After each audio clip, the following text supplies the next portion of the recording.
Hi, good evening.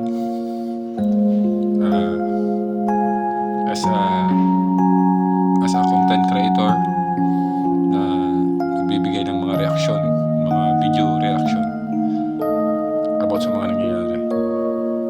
Gusto ko lang mag-share about sa nangyayari dito sa Diocese of Masbate. Nagluluksa kami ngayon kasi sa pagkamatay ng aming bishop na si Most Reverend Bishop Jose Espantolo. Si Bishop, siya yung tao na napaka-humble, napakabait, matulungin,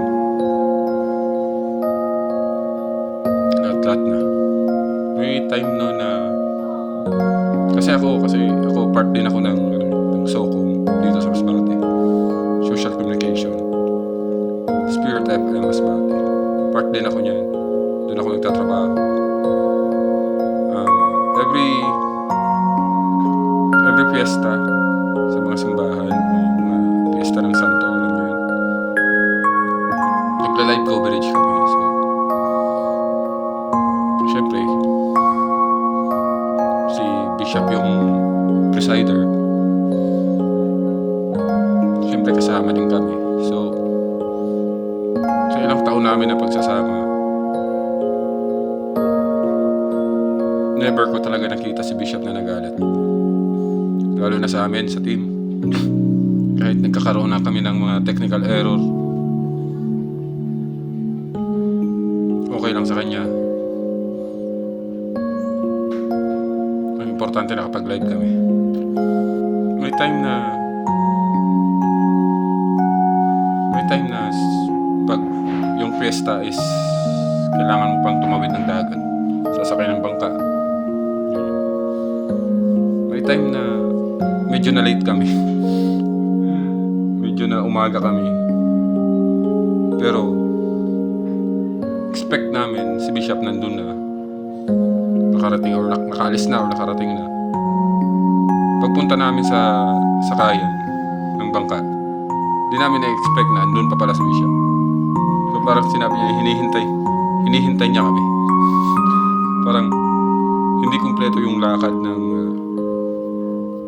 niya kung wala kami. Tapos kinakabahan ako noon ng araw na yun kasi akala ko syempre na late kami. Akala ko papagalitan kami. Hindi pala. Natuwa pa siya kasi dumating na kami.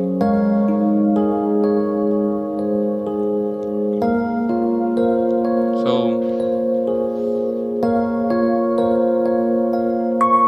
ako in my own experience, talaga napakabait ni Bishop. Wala akong masabi. Siya yung pare na nakilala ko na halos binigay niya lahat yung buhay niya, pagkatao niya sa sinumpa niya yung tungkulin.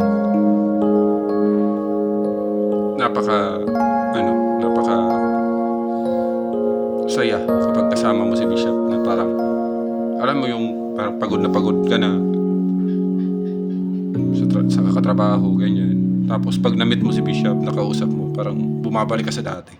Na-energize ka ni Bishop kahit hindi mo kakausapin, tingnan mo lang. Iba yung presensya niya eh. Yung aura niya iba. Nakakapagbigay ng positive vibe. Ang lakas ng impact ni Bishop noon. Kaya ngayon, sabi ko na lang, Bishop, thank you. Kasi nakilala ka namin. Binigay ka sa amin dito sa Masbate.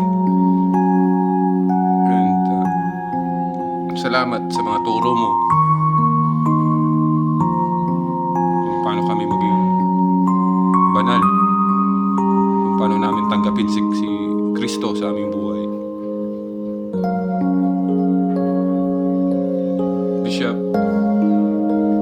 hindi ka namin makakalimutan.